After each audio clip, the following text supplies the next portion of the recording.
साधो सत साहेब सत साहेब सत साहेब। जय सतगुरु साईं अरुण जी महाराज को कोटि कोटि प्रणाम। जय सतगुरु कबीर साहिब जी को कोटि कोटि प्रणाम।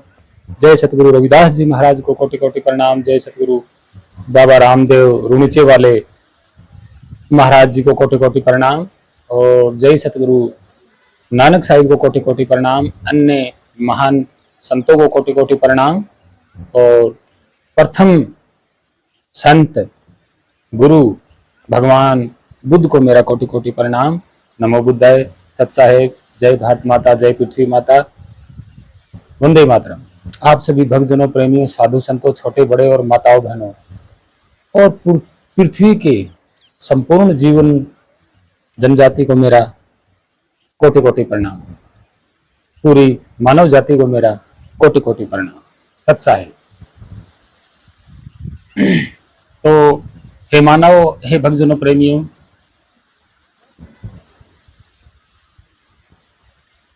किसी भक्त ने मुझसे कुछ सवाल पूछे हैं। तो सवाल एक नहीं है, सवाल चार पांच सवाल उन्होंने मुझसे पूछे। तो और फिर उन्होंने ये कहा, क्या सतगुरु कबीर साहिब ने नाम जपने को कहा है?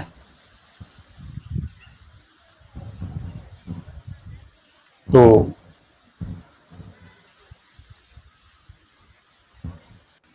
और जो पहला सवाल है वो आप चौंक जाएंगे सुन के। उन्होंने पूछा है, क्या वेदों और पुराणों और ग्रंथों में कहीं मंदिर के बारे में, मंदिर की रचना या मंदिर का स्ट्रक्चर बताया है? और नाथ शब्द कहां से आया? नाथ किसको कहा जाता है? और मंदिरों का जो स्ट्रक्चर है अलग अलग टाइप से, वो किन परंपराओं का है? क्या हिंदू धर्म में मूर्ति बनाना और मंदिर बनाना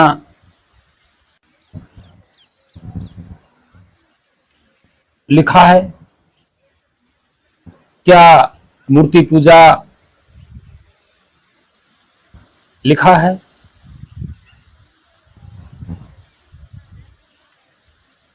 तो यही बात मैं आपको ऐतिहासिक तौर पे बताऊंगा। मनगढ़ंत हम मानव जाति को यहाँ जो भी बात बताएंगे वो मनगढ़ंत नहीं बताएंगे कि मन में आया और बक दिया, ऐसा नहीं। तो कुछ बातें ऐसी भी होंगी जिनका इतिहास है, वो खुद को आपको जानना होगा सच्चाई ढूंढने के लिए। और कुछ ऐतिहासिक बातें मैं आपको बता देता हूं सबूत के साथ। तो भक्तजनों, प्रेमियों, सबसे पहले सतगुरु कबीर साहिब के बारे में जो जिस भक्त ने पूछा है कि क्या उन्होंने नाम जप के लिए बोला है, तो मैं यही कहूंगा कि सतगुरु कबीर साहिब ने नाम जप के लिए नहीं बोला। अपने दिमाग से निकाल दो भक्तजनों, प्रेमियों, सतगुरु कबीर साहिब ने नाम जप के लिए नहीं बोला। ये सत्य है, कोई माने या ना माने वो एक अलग बात है, लेकिन सतगुरु कबीर साहिब ने नाम जप के लिए नहीं बोला। और ना ही नानक साहिब ने नाम जप के लिए बोला, ना ही गुरु रविदास जी ने नाम जप के लिए बोला, और ना ही जो है बाबा रामदेव रुणीचे वाले महान संत हुए हैं, वो भी, उन्होंने भी नाम जप के लिए नहीं बोला। गुरु गोरखनाथ जी ने भी नाम जप के लिए नहीं बोला। गुरु मच्छिंद्र नाथ जी ने भी नाम जप के लिए नहीं बोला।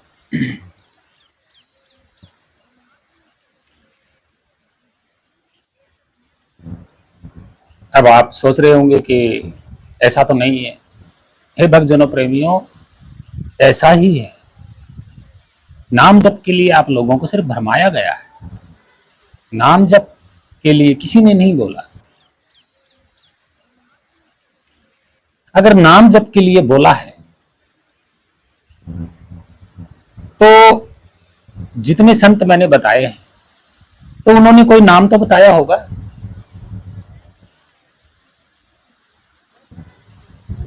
भाई कोई नाम तो बताया होगा, और जो उन्होंने नाम बताया है वो इन सभी संतों का एक नाम होना चाहिए, एक जैसा नाम होना चाहिए। तो अलग अलग क्यों है? तो ये क्या है? मनगढ़ंत, सभी संतों के बारे में मनगढ़ंत कहानियां जोड़ी गई है।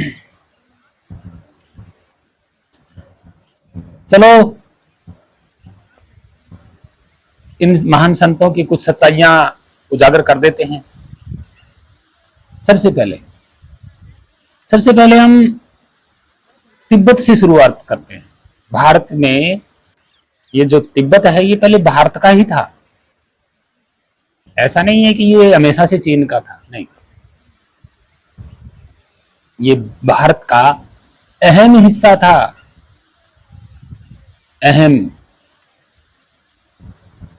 तो आप समझ गए होंगे कि परंपरा जो है वो तिब्बत से शुरू हुई है। देखिए हरियाणा में हमारे यहाँ कोई परंपरा नहीं थी, राजस्थान में यहाँ कोई परंपरा नहीं थी, पूरे भारत में कोई ऐसी परंपरा नहीं थी। जितनी परंपरा शुरू हुई है तिब्बत से शुरू हुई है। आप इतिहास उठा के देख लीजिए। चलिए देर न करते हुए शुरुआत करते हैं। कबीर साहब ने कहा था अपनी वाणी में कि आने वाले समय में कुछ पाखंडी लोग ऐसे होंगे जो मानव जाति को नामों में भ्रमित करेंगे। वो कौन है? वो पाखंडी लोग हैं। वो मनमानी रचना करके यानी कि काल की ही भक्ति करवाएंगे, यानी कि मनमानी भक्ति करवाएंगे, नाम जपवाएंगे और मानव उसमें पूरी तरह फंस जाएगा और कभी मुक्त नहीं हो पाएगा। तो ये बात बिल्कुल सत्य है। तो आप खुद सोच लीजिएगा, जब कबीर साहब ने समय ये कह दिया कि आने वाले समय में कुछ पाखंडी लोग होंगे जो संत नाम से पंथ बनाएंगे और लोगों को नाम जपने को देंगे। वो कौन है? काल के दूत, काल की भक्ति करवाएंगे। यानी कि काल मतलब माया पदार्थ, स्थूल मतलब जैसे ये स्थूल वस्तु है तो ये क्या है? माया और काल। ये क्या है? माया और काल है। इस पे आप तस्वीर देख रहे हैं, एक मोबाइल की तस्वीर है, ठीक है? ये क्या है? तस्वीर। ये तस्वीर भी क्या है? माया और काल। और इस तस्वीर का जो नाम है वो भी क्या है? माया और काल। तो इसके बारे में सतगुरु कबीर साहब ने कहा है, नाम जपवाएंगे। किसका? स्थूल शरीर का, कोई भी आकृति का, मूर्ति का, कुछ भी। कौन सा नाम? जो मानव ने बनाए हैं भाषा में। तो वो कौन है? काल के दूत। तो इसलिए आप खुद सोच रहे होंगे कि मतलब आप खुद सोच लीजिएगा कि सतगुरु कबीर साहब ने नाम जप के लिए नहीं बोला। तो ये सत्य है।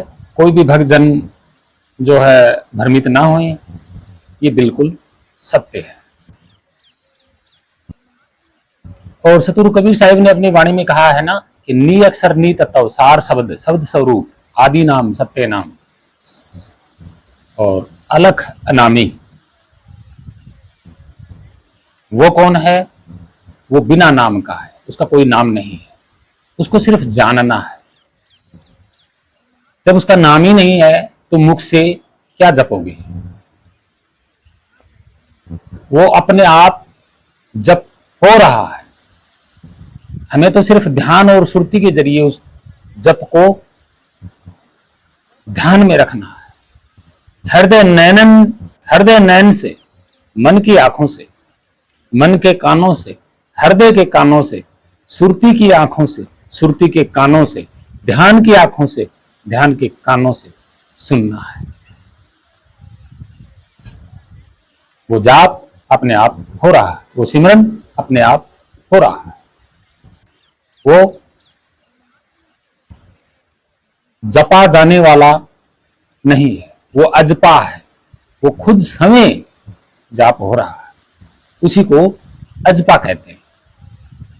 अजपा का मतलब कि जाप कहीं हो रहा है और हमें सिर्फ ध्यान लगाना है, हमें जपने की जरूरत ना पड़े, उसको बोलते हैं हमारी ओर से अजपा जाप। अजपा जाप हमारी ओर से ना जपे जाने वाला जाप जो अपने आप हो रहा है बिना किसी टकराव के। वो कौन है? निअक्षर नितत्व अलख अनामी, आदि नाम सत्य नाम शब्द स्वरूप निअक्षर नितत्व। और उसी के हम कौन है? अंश। जैसा वो है वैसे ही हम। वो अविनाशी है तो उसका अंश भी अविनाशी है। वो अलग है तो हम भी अलग हैं। हम भी देखे नहीं जा सकते। वो हमारी पकड़ से बाहर है, इस शरीर की पकड़ से बाहर है, तो हम भी इस शरीर में किसी के पकड़ में नहीं आते, हम भी पकड़ से बाहर है। जो खुद को जानता है वो उसको जानता है, जो खुद को नहीं जानता वो उसको भी नहीं जानता। तो आप खुद सोच लीजिएगा कि क्या सतगुरु कबीर साहिब ने नाम जप के लिए बोला है? तो नहीं बोला। आप किसी सच्चे सतगुरु की शरण में जाएं और वो सच्चा सतगुरु कृपा करके आप पर आपका भेद बताएगा और आपके भेद की पहचान बताएगा।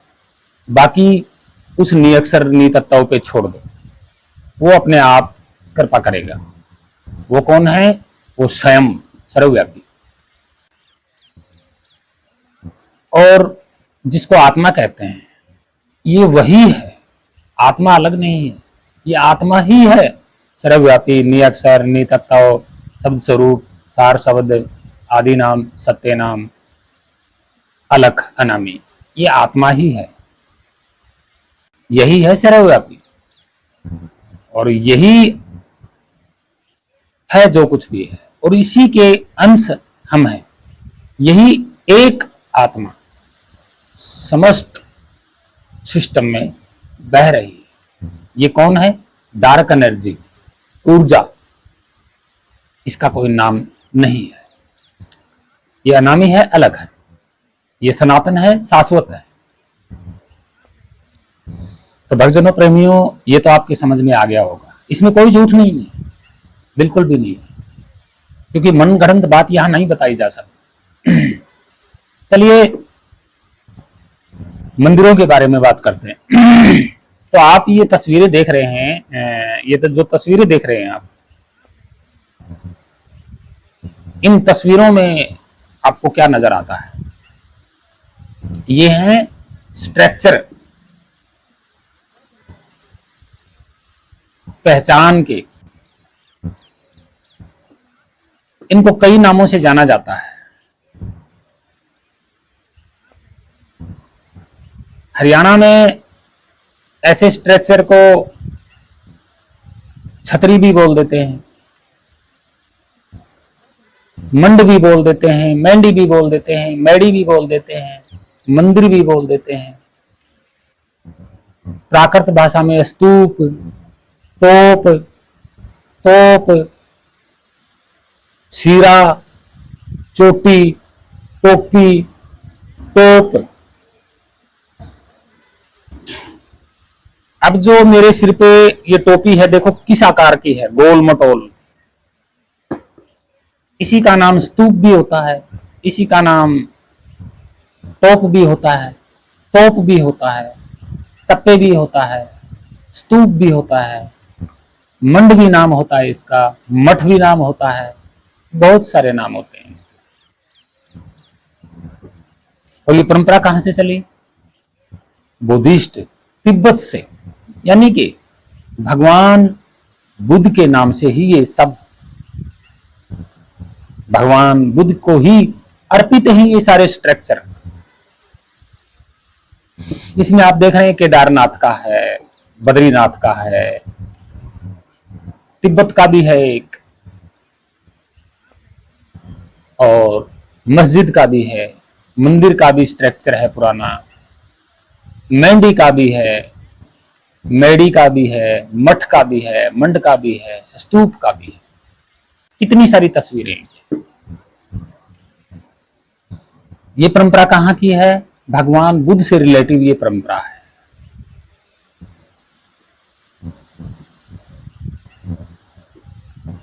और भगवान बुद्ध का जो धम्म है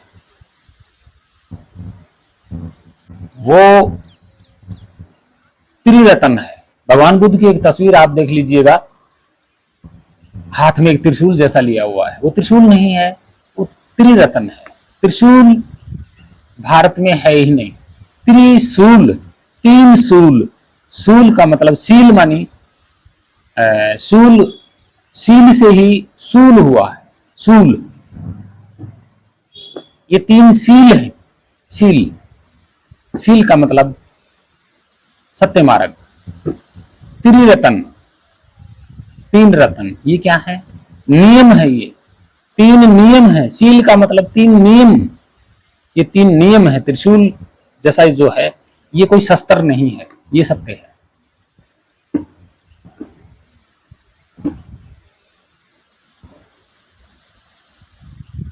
तीन रत्न, और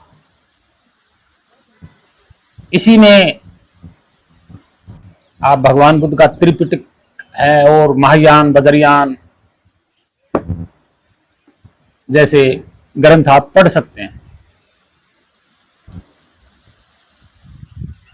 तो ये जो स्ट्रक्चर जो आप तस्वीरें जो आप देख रहे हैं मंदिरों की, ये भगवान बुद्ध से रिलेटिव हैं। और भगवान बुद्ध के जो महान राजा, भगवान बुद्ध की जो शरण में चला जाता था कोई भी राजा, चाहे वो मुस्लिम राजा हो, चाहे वो कोई भी राजा हो, किसी भी देश का राजा हो, तो वो अपनी ओर से अपने अपने क्षेत्र की कला के अनुसार ऐसे स्ट्रक्चर बनवाता था भगवान बुद्ध की याद में। और ऐसे स्ट्रक्चरों में कौन रहते थे? भगवान बुद्ध के ही अनुयायी भिक्षु लोग रहते थे। तो वेदों में, पुराणों में, ग्रंथों में हिंदू धर्म का कोई भी मंदिर का जो है निर्माण या मूर्ति बनाना, पत्थरों की, या मंदिरों को बनाना, या ऐसे ऐसे तरह तरह के स्ट्रक्चर बनाना, ये हिंदू धर्म में नहीं है। यानी कि वेदों में, पुराणों में, ग्रंथों में ये चीज नहीं है। सत्य यही है कि मूर्ति पूजा और मंदिर का निर्माण करना वेदों में, गीता, रामायण, महाभारत, 6 शास्त्र, 18 पुराणों में नहीं है।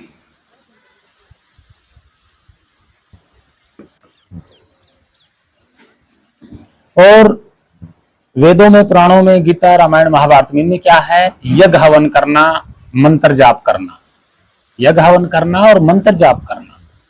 अब मंत्र जाप करना भी तो भगवान बुद्ध की ही परंपरा है। वज्रयान, महायान, इनमें मंत्र जाप होते हैं, इनमें मंत्र जाप होते हैं। तो ये भी परंपरा हिंदू की नहीं है। आज जितने मंदिरों में जो शिवलिंग निकल रहे हैं, प्राचीन जो शिवलिंग आकार के हैं, हालांकि ये तो बाद में पाखंडियों ने बना दिए, शिव के साथ जोड़ दिया लिंग, ये ऐसा नहीं है, ये बिल्कुल झूठ है। हम आपको एक शिवलिंग की तस्वीर दिखा रहे हैं, जरा देखिए। ये भगवान बुद्ध से रिलेटिव है। और ये क्या है? ये स्तूप है। ये वो स्ट्रक्चर है जो जिसको स्तूप कहा जाता है। ये राजा महाराजा प्राचीन काल में बनवाते थे, कहीं चौक पे या खुले स्थान पे जहां मठ होता था। ये एक पहचान के तौर पे भगवान बुद्ध को याद करने के लिए उनकी एक निशानी बनाई जाती थी, पहचान, सिर्फ भगवान बुद्ध की पहचान, इसके अलावा कुछ नहीं था। ना इस पे जल चढ़ाया जाता है, हाँ इसको सम्मानित किया जाता है, इसका सम्मान किया जाता है, फल फूल भी चढ़ाया जाता है, इसको प्रणाम किया जाता है, क्योंकि ये भगवान बुद्ध के शिक्षाओं का, मार्ग का जो है याद दिलाता है। तो शिवलिंग और शिव ये भी एक झूठ पाखंड है, और ये हिंदू धर्म में लागू है ही नहीं, क्योंकि खुद हिंदू धर्म के ग्रंथों में लिखा हुआ है कि जो शिवलिंग की जल चढ़ाएगा, पूजा करेगा, वो कीड़े बनेंगे, गोबर के कीड़े मकोड़े बनेंगे, ये खुद लिखा हुआ है। तो आप कह सकते हैं ये बात कि हिंदू धर्म के जो ग्रंथ हैं उनमें ये नहीं है, पूजा का विधान नहीं है। और रही बात वेद, पुराण, शास्त्र, रामायण, महाभारत, गीता और मनुस्मृति, ये हिंदू धर्म के नहीं है, ये सत्य है, हिंदू धर्म के नहीं है। ये बाहर के लोगों के हैं, ये ग्रंथ, पुराण, वेद, शास्त्र, ये सब बाहर के लोगों ने लिखे हैं इनको। भारत के मूल निवासी ने ये ग्रंथ नहीं लिखे, ये सत्य है। भारत के मूल निवासी ने ना तो वेद लिखा, ना शास्त्र लिखा, ना मनुस्मृति लिखी, ना वेद लिखे, ना पुराण लिखे, ना रामायण लिखी, ना गीता लिखी, ना महाभारत लिखी।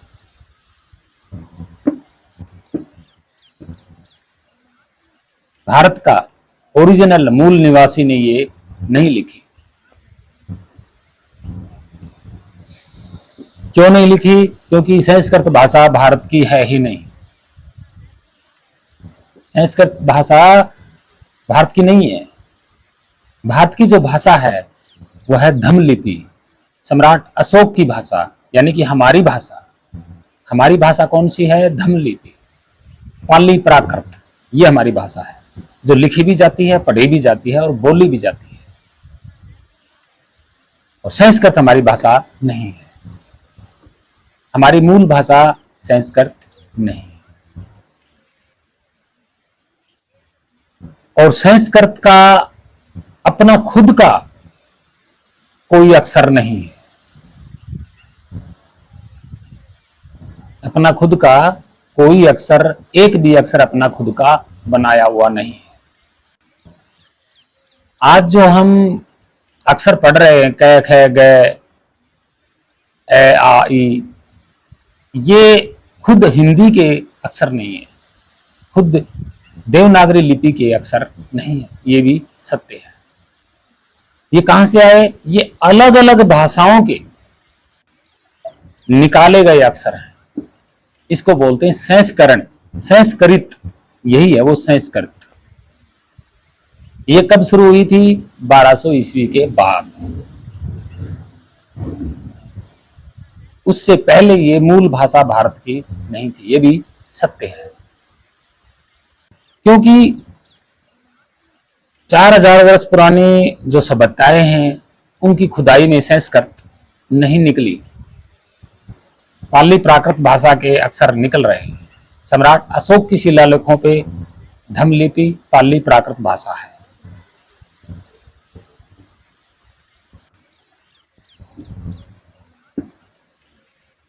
तो आप खुद सोच रहे होंगे कि ये जो वेद, पुराण, शास्त्र, महाभारत, रामायण, गीता, मनु स्मृति जैसे ये ग्रंथ है, कहानियां हैं, ये हमारे भारत में कभी घटित नहीं हुई। सत्य है ये। इनका ऐतिहासिक घटनाक्रम भारत में कभी नहीं हुआ।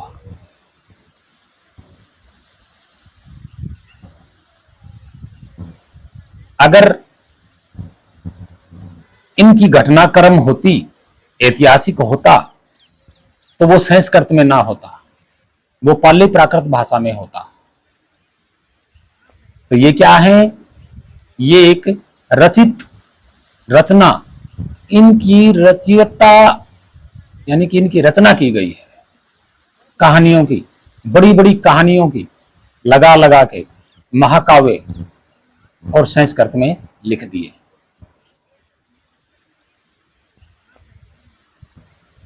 और इनमें सबसे विख्यात किसको बताया? ब्रह्म को बताया कि ब्रह्म ने रचना की है। तो ब्रह्म शब्द यहूदियों का है। अब्राहिम ब्रह्म, यहूदियों का जो प्रधान, सबसे पहला जो व्यक्ति है प्रधान, जिसका शासन चलता था, वो कौन है? ब्रह्म, अब्राम। अब्राम से यहां भारत में आया, ब्रह्म बन गया, ब्रह्म से ब्रह्मा हो गया। ये सत्य है। ब्रह्मा शब्द हमारा नहीं, पाली प्राकृत धम्म लिपि का शब्द नहीं।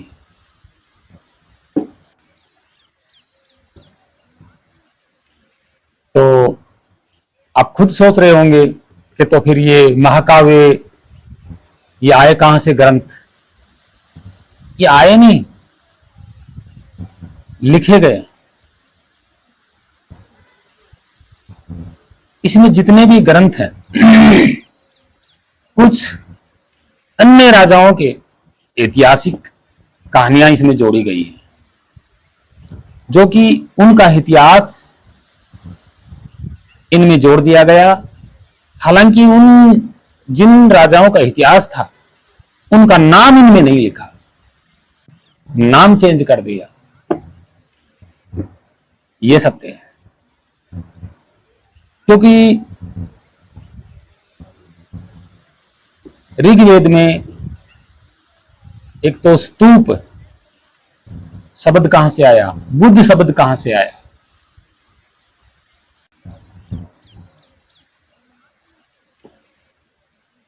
मनुस्मृति में बुद्ध शब्द कहां से आया?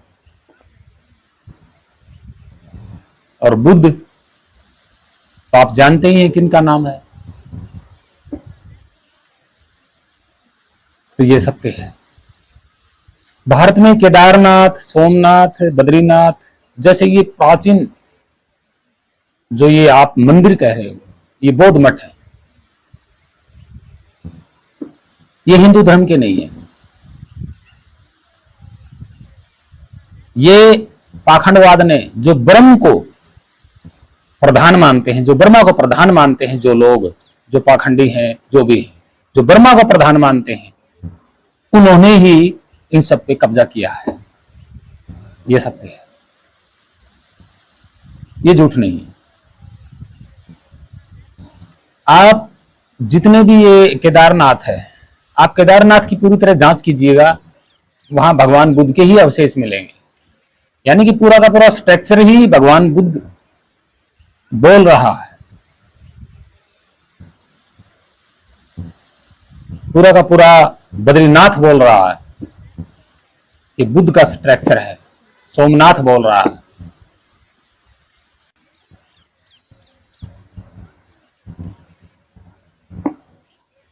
भारत में बहुत सारे राजा हुए, उनका नाम नहीं है, न गीता में है, न रामायण में है, न महाभारत में है, न पुराणों में है, न वेदों में है, न शास्त्रों में है। जिनकी ऐतिहासिक घटना हुई है, पाखंडियों ने उनको कभी लिखा ही नहीं। राजस्थान में इतने वीर राजा हुए हैं, उनका उल्लेख नहीं है, बिल्कुल भी नहीं है। और बहुत सारे राजा हुए हैं, किसी का उल्लेख नहीं है।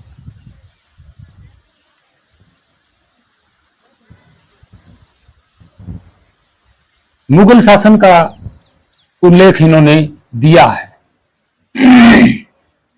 भविष्य पुराण में। मनुस्मृति में भी इनका मुगल शासन का उल्लेख है। तो आप खुद सोच रहे होंगे कि 1400 ईस्वी के बाद सब कुछ लिखा गया है।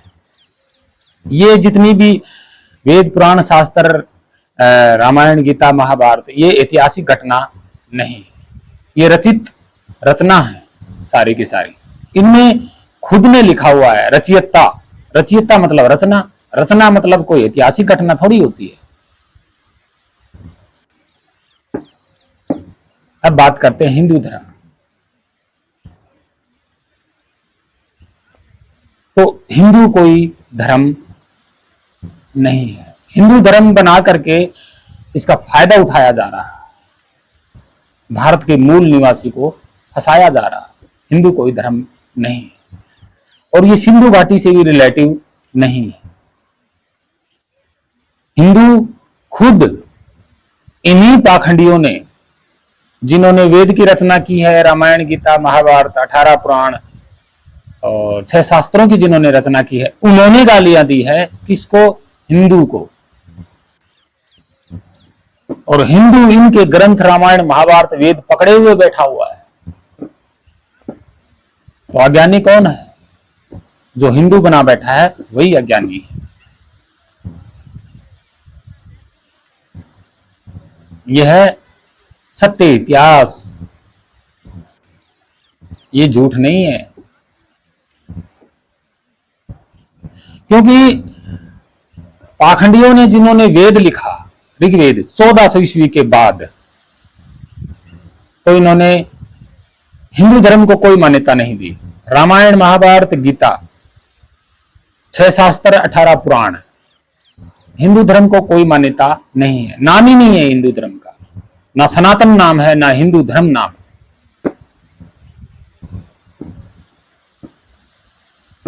अगर हिंदू धर्म के ये ग्रंथ वगैरह होते तो हर वेद के आगे भी लिखा होता हिंदू धर्म। हिंदू पहले हिंदू लिखा जाता, उसके बाद वेद लिखा जाता। तो आप देख रहे हैं किसी भी बुक के जो हेडिंग नाम होता है, जैसे ये हेड नाम है कबीर, तो कबीर बाद में होना चाहिए, पहले ऊपर धर्म होना चाहिए। तो इसी तरह जो इनका फर्स्ट जो नाम है, जैसे ऋग्वेद है, तो ऋग्वेद बड़ा अक्षरों में जो नाम है उससे पहले हिंदू होना चाहिए था। तो ये इन्होंने हिंदुओं को मान्यता दी ही नहीं। ये इनके खुद के अपने रचे हुए सिस्टम है, जिससे हिंदू शब्द, हिंदू धर्म कह के इनके ऊपर थोप दिया कि ये कर्म कांड करो, यज्ञ हवन करो, बलि चढ़ाओ। हालांकि हिंदू धर्म में हिंदू धर्म है नहीं, बना दिया गया। भारत के मूल निवासियों का हिंदू धर्म नहीं है। भारत के मूल निवासियों के लिए हिंदू एक गाली है, जो इन्होंने ही खुद दी है। वेद लिखने वालों ने ही खुद गाली दी है। इनके प्रथम शंकराचार्य ने, जिन्होंने वेद भाषा बोलते हैं, गीता रामायण महाभारत, जिसको वेद व्यास नाम दे दिया गया, वो कौन थे? वो इन्हीं के ही लोग थे। इन्हीं के ही लोग थे वो, जो ब्रह्म को मानने वाले हैं, और ब्रह्म यहूदियों का है। तो आप खुद सोच लीजिएगा कि जिन्होंने वेद शास्त्र रामायण महाभारत पुराण जो भी लिखा है, वो भारत के मूल निवासी ही नहीं है। भारत के मूल निवासियों को तो इन्होंने भेदभाव, ऊंच नीच, जाति पाति में बांट दिया। और इनका खुद का अपना कोई धर्म नहीं है। ये खुद कभी नहीं कहते कि हम हिंदू हैं। कहते तो इनके जितनी भी रचना है उनमें लिखा होता। तो ये क्या कर रहे हैं पाखंडी, ब्रह्म को मानने वाले, ब्रह्मा को मानने वाले, ये क्या कर रहे हैं, ये हिंदू धर्म कह कह के भारत के मूल निवासियों को जो है गुलाम बनाना चाहते हैं, कर्म कांडों में फंसाना चाहते हैं। क्योंकि भारत के मूल निवासी कभी भी, भारत में आज तक का रिकॉर्ड है, सम्राट अशोक के शिलालेखों पे भी ये मिलता है कि यहाँ यज्ञ हवन और बलि की प्रथा नहीं थी। क्योंकि यहूदी लोग मांस खाते हैं, इस्लाम मांस खाता है, जानवरों को मारता है, काटता है और खाता है। भारत के मूल निवासी जानवरों को मारते नहीं, उनको पालते हैं, पशुपालन करते हैं उनका। इसलिए हमारी सभ्यताओं में पशुओं के चित्र मिलते हैं, हाथियों के चित्र मिलते हैं। तो इससे क्या साबित होता है कि यहाँ के भारत के अपने पूर्वज मूल निवासी क्या करते थे, खेती बाड़ी करते थे, पशुपालन करते थे, तरह तरह का व्यापार करते थे, तरह तरह की वस्तुएं बनाते थे, लोहे की, चमड़े की, कपड़े की, मिट्टी की। तो इतिहास यही सत्य बताता है कि ये लोग बाहर से हैं, भारत के नहीं है, मूल निवासी नहीं है भारत के। इन्होंने यहाँ अपने कथा कहानियां चला करके भारत के मूल निवासियों को गुलाम बनाया और आज भी उनके ऊपर राज किया जा रहा है। उनको भेदभाव, ऊंच नीच में बांट दिया और अब उन्हीं लोगों को आपस में लड़ा रहे हैं। और खुद जो ये बर्मा को सबसे ऊंचा मानते हैं, सृष्टिकर्ता मानते हैं, तो इन्होंने वेदों पुराणों में भी अपने आप को श्रेष्ठ घोषित कर दिया कि हम ब्रह्मा की औलाद हैं और हम भारत में सबसे श्रेष्ठ हैं। यह है इनकी सच्चाई और इतिहास।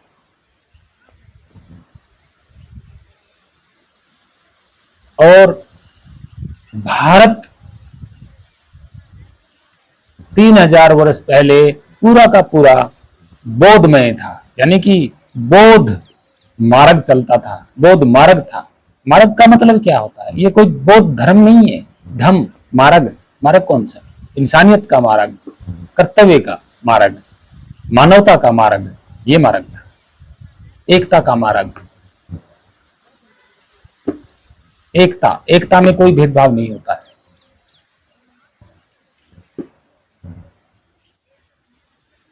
और इन्होंने भविष्य पुराण में क्या लिखा कि कल की अवतार जन्म लेगा और वो भी एक ब्राह्मण के घर लेगा। देखो, भविष्य पुराण 1600 ईस्वी में लिखा गया है, 1600 ईस्वी में भविष्य पुराण लिखा गया और 1600 ईस्वी में इन्होंने घोषित कर दिया कि ब्राह्मण के घर कल की अवतार जन्म लेगा। हालांकि कल्कि का कोई अर्थ नहीं है, इन्होंने मनमाना अर्थ बनाया है संस्कृत में। हालांकि कल्कि संस्कृत का शब्द नहीं है, फिर भी इन्होंने मनमाना शब्द बनाया। कल्कि का कोई अर्थ नहीं बनता। कल्कि का ना कल जो हम बोलते हैं ना भविष्य, वो भी अर्थ नहीं बनता कल्कि का। कल्कि का कोई नाम का, कल्कि नाम का ना कोई व्यक्ति है, ना कोई वस्तु है, ना कोई पदार्थ है, ना कोई धर्म है, कुछ भी नहीं है कल्कि नाम का। ये एक मन गढ़ंत बनाया हुआ नाम है। अवतार कौन होता है?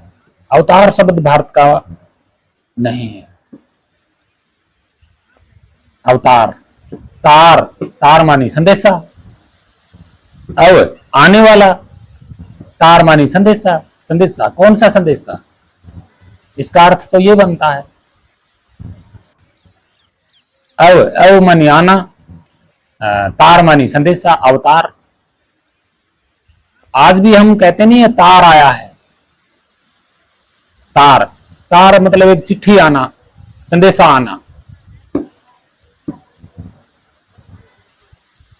तो ये क्या है? पाखंडी तो है भाई। किसी और घर का भी नाम लिख सकते थे। और जितने महान पुरुष भारत में हुए हैं सभी के सभी शूद्र जाति में हुए हैं। जितने महान पुरुष हुए हैं, जितने महान संत हुए हैं, सब शूद्र जाति में हुए हैं। इसलिए इन्होंने कल्कि का एक पाखंड बनाया और बोल दिया कि ब्राह्मण के घर में अवतार लेगा। देखो आने वाला कौन युग पुरुष, कौन सा ही पुरुष? कल्कि अवतार। कल्कि नाम की कोई वस्तु ही नहीं है, कोई आदमी नहीं है। कल्कि नाम का कोई भविष्य में भी बनने वाली कोई चीज नहीं है कल्कि नाम की। और इन्होंने ये पाखंड फैला करके हर भारतीय मूल निवासी के दिमाग में ठूस ठूस के भर दिया कि कल्कि अवतार लेगा, अवतार लेगा। क्या है ये? पाखंड है, राज करने वाला सिस्टम। ये खाली एक अवधारणा भर दी गई है हर मनुष्य के दिमाग में कि अवतार लेगा, अवतार लेगा, प्रकट होगा, कहीं से उड़ के आएगा। नहीं, और वो भी ब्राह्मण के घर में जन्म लेगा, ऐसा नहीं है। ये अपने ब्रह्मा को ऊंचा रखने के लिए कि हम नीचे ना होए, बस बाकी सारी दुनिया हमारे कदमों में रहे, हमारे चरणों में रहे, हम जो कहें वो मानती रहे। ये है इनकी चाल और राजनीति। ये सत्य है, ये झूठ नहीं है। तो भक्तजनों, प्रेमियों, हे मानव जाति, हे भारत के मूल निवासियों, सबसे पहला तो आपका हिंदू धर्म नहीं है।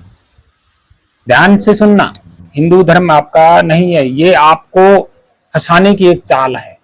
खुद ये गाली देने वाले, ये ब्रह्मा के पुत्र जो आज पाखंडी बने बैठे हैं, ये खुद हिंदू धर्म को गाली देने वाले, खुद गाली देते हैं। और भारतवासियों को पूरी तरह से मूर्ख समझा हुआ है इन्होंने, पागल समझा हुआ है इन्होंने। और ये आपस में लड़ा रहे हैं, भेदभाव में दंगा फसाद करा रहे हैं। मर कौन रहे हैं? ये नहीं मर रहे, आप मर रहे हो। आपकी जिंदगी बर्बाद हो रही है। ना ये आपको पढ़ने लिखने देते, कहीं कहीं दंगों में फंसा देते हैं, कहीं कहीं फसाद में फंसा देते हैं। तो हे मानव जाति, आप इतिहास को उठा के देखिए। आप आज के युग में पढ़े लिखे हो और ऐसा नहीं है। आपका अधिकार है सत्य जानने का। इन पाखंडियों से आप इतिहास को जान सकते हैं, पूछ सकते हैं, कोई रोक टोक नहीं है। क्योंकि इन पाखंडियों की जो रक्षा करते हैं, जो बॉडीगार्ड बन के बैठे हैं, वो कौन है? वो भी भारतीय मूल निवासी हैं। उनको भी समझना चाहिए ये बात कि भारत का आदमी, कोई भी भारत का निवासी है और किसी पंडे से मिलने जाता है तो सिक्योरिटी गार्ड क्यों रोकना चाहते हैं? क्या वो भारतीय नहीं है? अरे उनको भी तो मूर्ख बना के रखा हुआ है। सिक्योरिटी गार्डों को भी इन पाखंडियों ने मूर्ख बना के रखा हुआ है, जो मिलने आदेश देते हैं बैठे बैठे कि मिलने नहीं देना किसी को, हमसे सवाल ना करे कोई, हमारे हाथ भी ना लगा दे। कौन रक्षा कौन कर रहा है इनकी, पाखंडियों की? भारत का मूल निवासी इनकी रक्षा कर रहा है। और वो रक्षक, वो सिक्योरिटी गार्ड है, एक भारतीय मूल निवासी को मिलने नहीं दे रहा। क्या है ये ही भेदभाव पैदा किया हुआ है।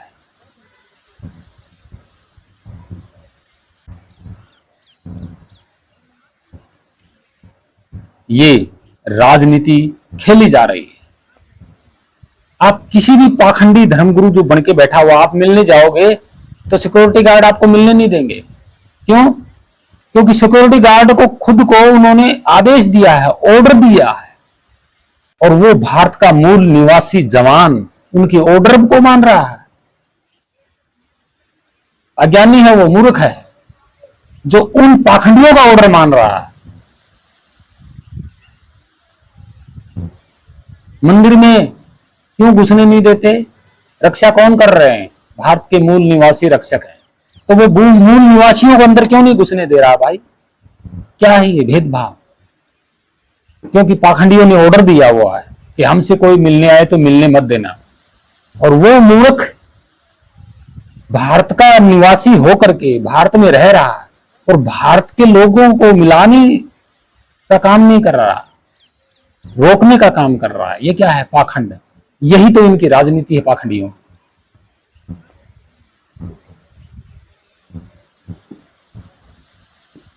जब कोई बॉडीगार्ड गेट पे खड़ा होता है, वो कौन है? भारत का मूल निवासी। बाहर से कौन मिलने आया? भारत का मूल निवासी। मिलने जाएगा तो ये कौन रोकेगा? भारत का मूल निवासी रोकेगा। मिलने कौन जा रहा है? भारत का मूल निवासी। जब ये रोकेगा, ये जबरदस्ती करेगा, तो ये दोनों कौन है? भारत के मूल निवासी। लड़ेंगे कौन? ये आपस में लड़ेंगे। अंदर कौन बैठा है? पाखंडी, आराम से। ये क्या है? राजनीति। और फिर अच्छा संत होता तो वो मिलना क्यों नहीं चाहता? हर एक सवाल का जवाब क्यों नहीं देता?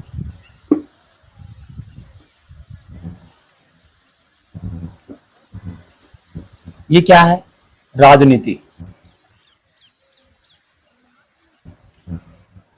तो मैं इसीलिए पूरी मानव जाति से रिक्वेस्ट करता हूं, आप चाहे कोई भी काम करें, भारत के मूल निवासी आप हो और भारत के मूल निवासी से आप गद्दारी ना करें।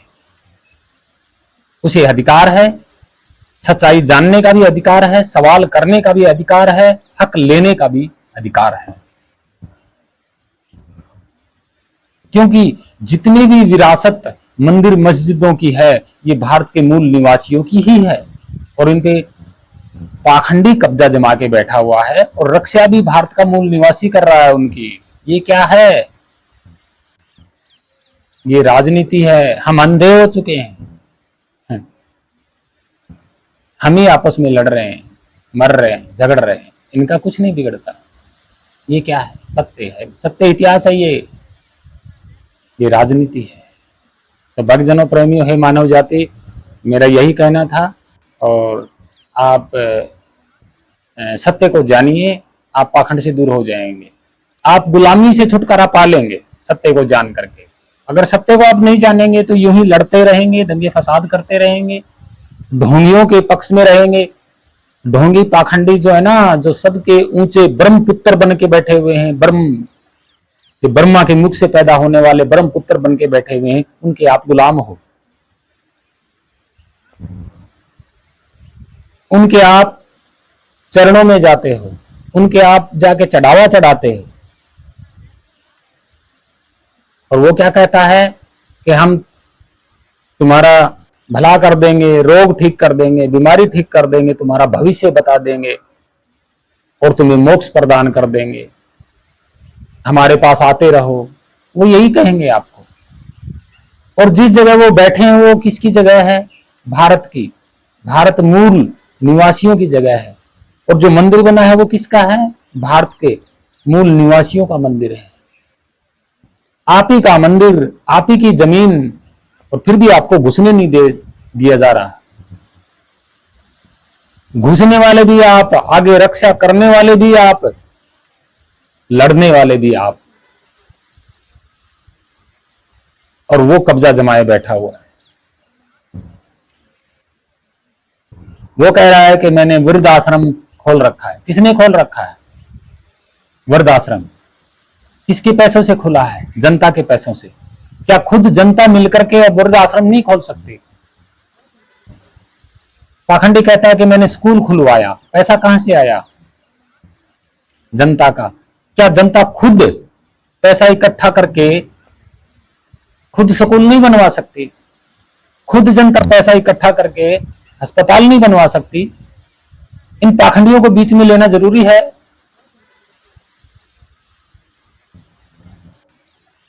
जनता क्या नहीं कर सकती?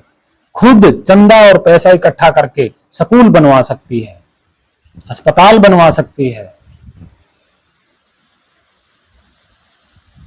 पानी की सुविधा कर सकती है।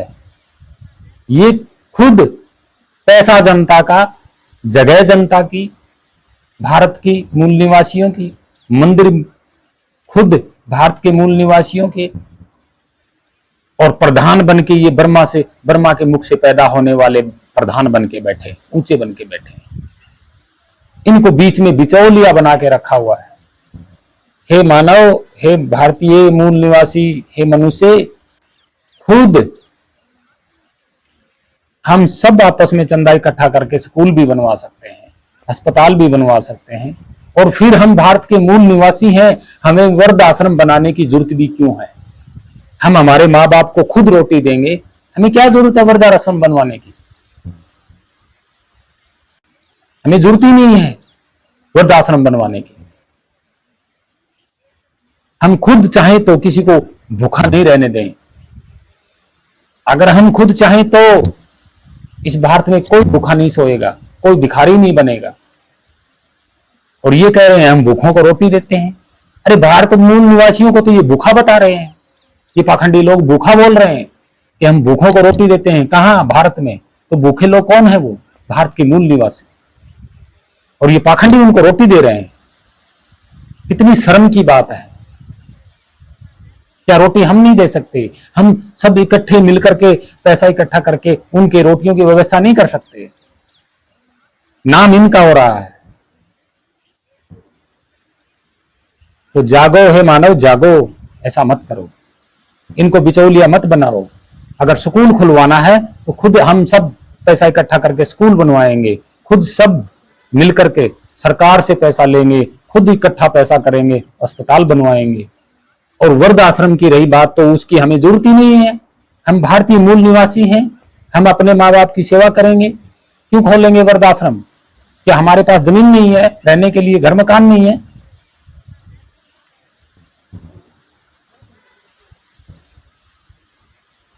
नाम इन पाखंडियों का हो रहा है कि कह रहे हैं कि हमने वृद्ध आश्रम खोले। भाई वृद्ध आश्रम वाले रहने वाले कौन है? भारत के मूल निवासी हैं वो, कहीं बाहर से नहीं आए। फिर ये कहेंगे कि भूखों को रोटी देते हैं। भूखे कौन है? वो भारत के मूल निवासी ही हैं, बाहर से नहीं आए वो। ये पाखंडी लोग एहसान कर रहे हैं। ये तो ऐसे बोलते हैं जैसे हम भारत के मूल निवासियों पर एहसान कर रहे हैं। नहीं, जो मनुष्य मेरी वीडियो को देखेगा वो जाग जाएगा, यही सत्य है। और कबीर साहिब जी ने, मैं फिर बता देता हूं, कोई नाम जाप नहीं बताया। और मंदिर, पहली बात तो हिंदू धर्म नहीं है। और मंदिर जो ब्रह्मा के मुख से पैदा होने वाले जो ये ब्रह्मपुत्र है ना, इनका भी मंदिर नहीं है। इनके कलाई नहीं है, इनकी मूर्ति कलाई नहीं है, इनके मंदिर स्ट्रक्चर कलाई नहीं है, और कब्जा करके ये खुद बैठे हुए।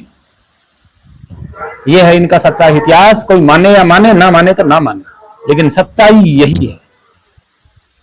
तो हे भक्तजनों, प्रेमियों, साधु संतों, हे संपूर्ण भारत के मूल निवासी मनुष्य, मैं आपसे हाथ जोड़ के विनती करता हूं, इतिहास पढ़िए, पढ़िए, लिखिए, गुलाम ना बनिए, एकता में रह करके हंसी खुशी की जिंदगी जिए, अपने मानवता के मार्ग पे चलिए, अपने इंसानियत के कर्तव्य के मार्ग पे चलिए, और इन पाखंडियों के चुंगल से बचिए। आप भी निकलिए इनके चुंगल से, और औरों को भी निकालिए।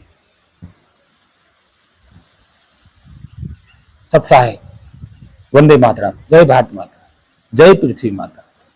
सभी मानव जाति को कोटि कोटि प्रणाम। उन महान संतों को मेरा कोटि कोटि प्रणाम। सत्साहे।